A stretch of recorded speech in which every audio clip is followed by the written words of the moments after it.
조갑제TV 시청자 여러분 안녕하십니까. 2019년 3월 26일 오후 4시입니다. 오늘은 천안함 폭침 9주년이자 이승만 대통령 탄신 144주년이 되는 날입니다. 어느 신문도 건국 대통령이 오늘 생일이라는 보도를 의미 있게 하지 않았습니다. 더구나 올해가 상해 임시정부 100주년 기념해인데 상해 임시정부의 초대 대통령이 이승만, 대한민국 초대 대통령이 이승만. 그렇다면은 상해 임시정부와 함께 이승만 대통령을 기려야 하는데 KBS 국영방송인 KBS는 이상한 사람을 등장시켜 가지고 이승만 대통령이 미국의 괴뢰였다고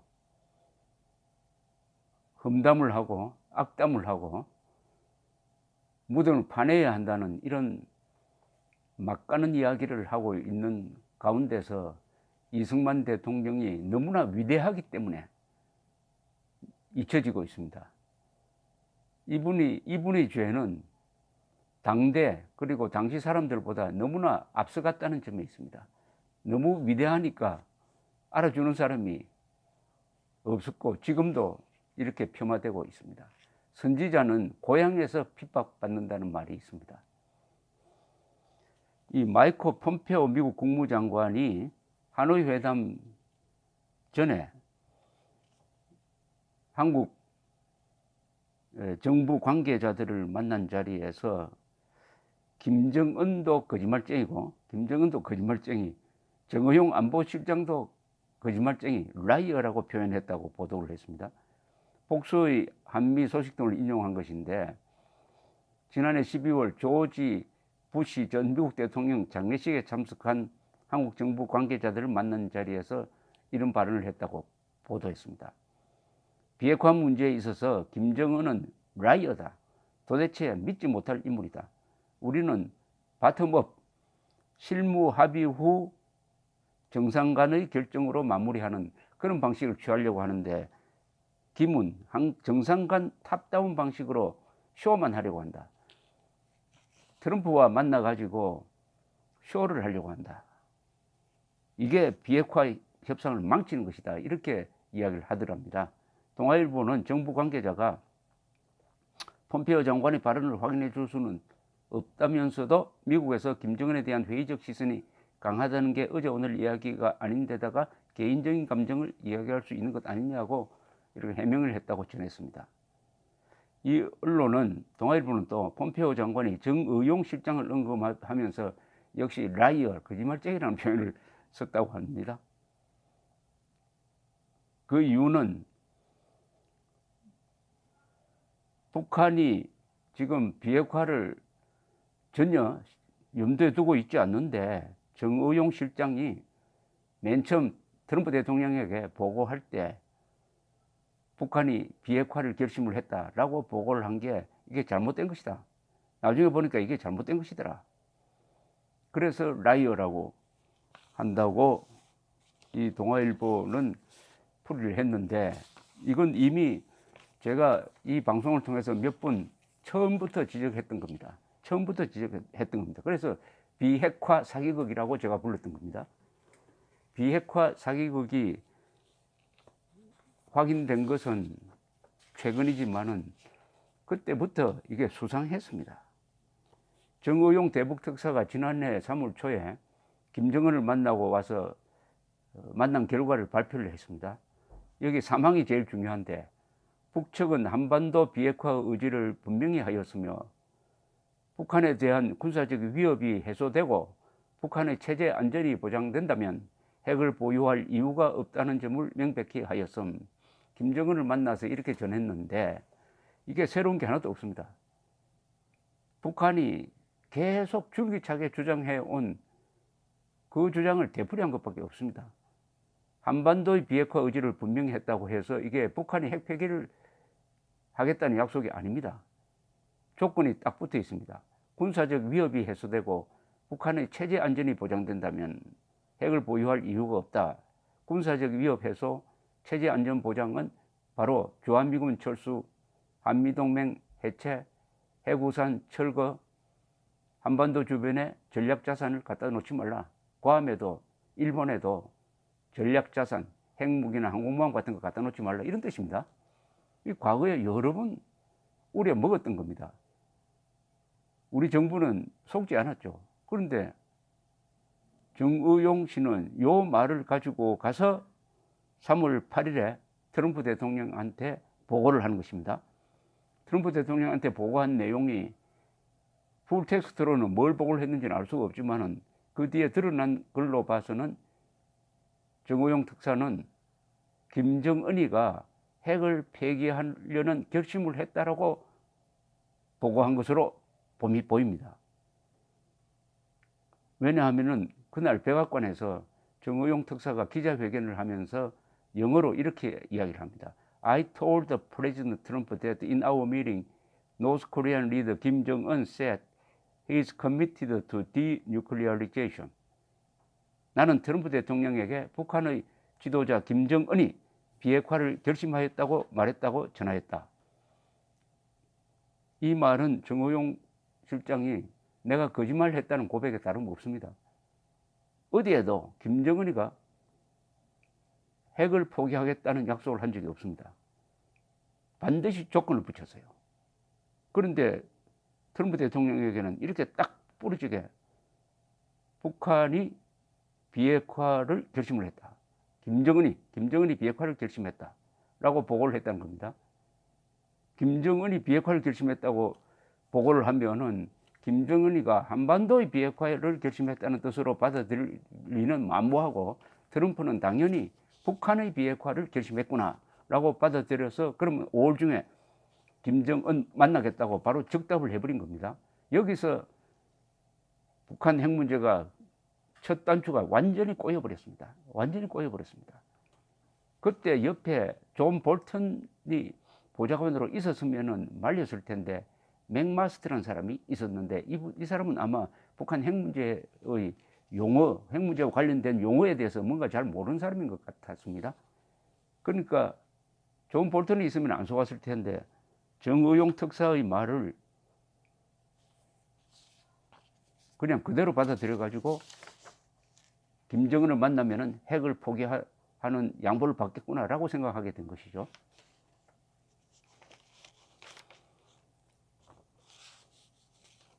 근데 그리하여 그날 트럼프는 트위터에서 이렇게 이야기합니다. 김정은은 남한 특사와 만나 핵 동결뿐 아니라 비핵화를 이야기하였다.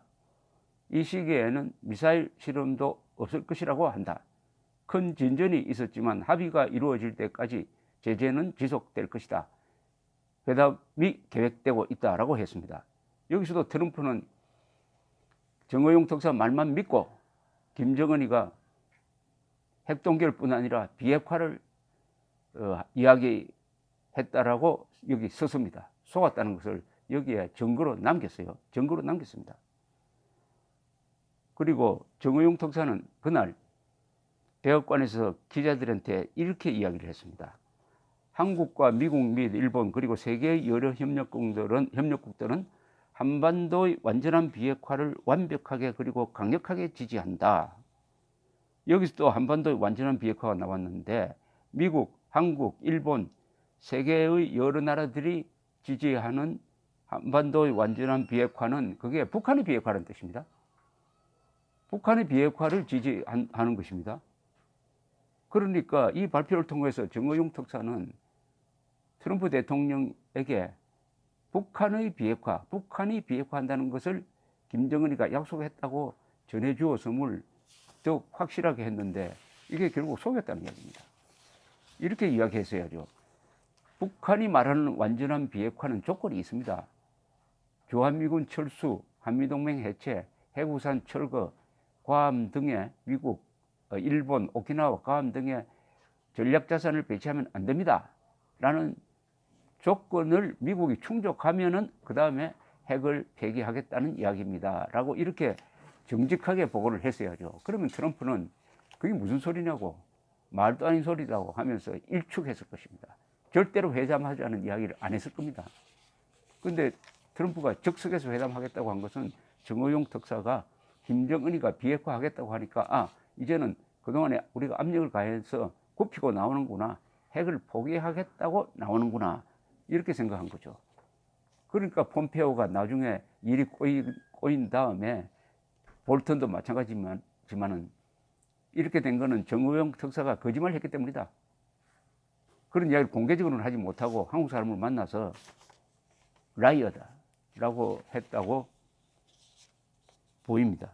이미 정의용 특사 말을 믿고 실무 접촉을 시작을 합니다. 미국과 북한이. 해보니까 북한의 비핵화가 아닌 거예요. 북한이 요구하는 것은 한반도의 비핵화고 역시 조건이 붙어 있는 것이라는 것을 알아차립니다. 이때부터 미국이 한국 측을 상대로 화를 내기 시작하고 불신을 보입니다. 5월 말입니다. 5월 말에 뉴욕타임스가 백악관 관계자를 인용해서 보도한 내용이 이렇습니다. 트럼프 대통령이 일방적 핵 포기를 강요하면은 미북 정상회담을 재고려할 수 있다는 김계관 북한 외무성 제1부상의 담화 발표에 트럼프 대통령은 깜짝 놀라면서 화를 냈다. 위험 부담을 떠안고 미북 회담을 계속 진행할지를 두고 참모들에게 질문을 퍼부었다. 그러면서 5월 19일 문재인 대통령과 전화를 하면서 북한의 공식 담화 내용과 문 대통령이 김정은 국무위원장과의 판문점 회담 이후 자신에게 전달한 내용이 왜 모순되는지를 물었다는 것입니다. 왜 모순되는지를 물었다는 것은 김정은은 핵을 포기하겠다는 이야기를 안 하는데 당신은 나한테 핵 포기하겠다고 전해주었지 않느냐? 왜 이렇게 차이가 나느냐? 이렇게 따지듯이 물었다는 겁니다. 그래도 한 번 약속을 한 거니까 트럼프 대통령은 속은 걸 알고도 언론의 집중 조명을 받는 걸 이용하기 위해서 싱가포르로 가는 거죠. 그래서 싱가포르에서 합의된 합의문이 완전히 김정은 페이스로 된 것이었습니다. 거기는 북한 비핵화가 나오지 않습니다. 한반도의 비핵화 이야기만 나옵니다. 여기에 함정에 빠졌다고 느낀 트럼프, 볼턴, 폼페오 이 세 사람이 이번에 하노이 회담이 열리니까 거기서 다 틀어놓은 거 아닙니까? 우리가 원하는 것은 북한의 완전한 비핵화, 핵무기, 미사일, 독가스 다 없애는 거다. 그렇게 한 다음에 대북 제재를 해제해 주겠다. 이렇게 이야기를 하니까 이 판이 깨져버린 겁니다. 그러니까 작년 3월 8일에 속았다가 2월 28일에 제정신을 차리는데 1년이 걸렸습니다. 이 1년 동안 문재인 정권의 거짓말로 인해 가지고 한국 사람들은 북한이 김정은이가 평화의 사도가 된 것처럼 믿고 서둘러서 우리부터 먼저 제재 안보 태세를 완화하는, 약화시키는 조치를 남북 군사 합의서를 통해서 지금도 추진하고 일부분은 이미 추진이 되었습니다.